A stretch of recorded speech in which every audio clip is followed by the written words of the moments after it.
Fourth Wednesday in Lent.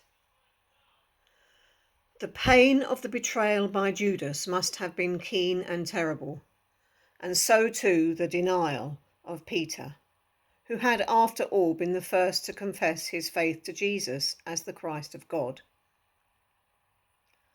A reading from the Gospel according to John. The woman said to Peter, "You are not also one of this man's disciples, are you?" He said, "I am not."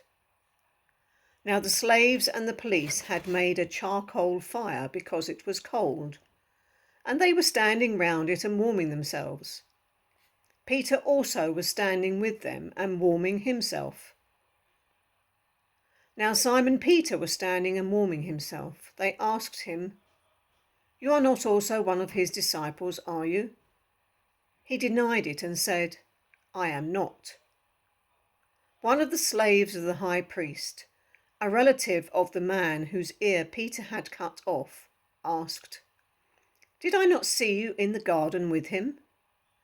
Again Peter denied it, and at that moment the cock crowed. Then they took Jesus from Caiaphas to Pilate's headquarters. It was early in the morning. They themselves did not enter the headquarters so as to avoid ritual defilement and to be able to eat the Passover. So Pilate went out to them and said, "What accusation do you bring against this man?" They answered, "If this man were not a criminal, we would not have handed him over to you." Pilate said to them, "Take him yourselves and judge him according to your law." The Jews replied, "We are not permitted to put anyone to death." This was to fulfill what Jesus had said when he indicated the kind of death he was to die. John chapter 18, verses 17 to 18 and 25 to 32. Thanks be to God.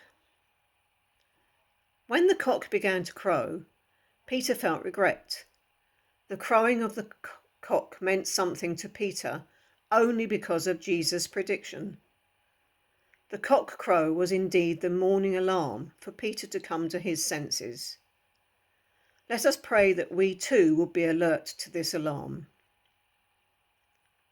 Today, let us pray for Croydon Chamber of Commerce and trade unions.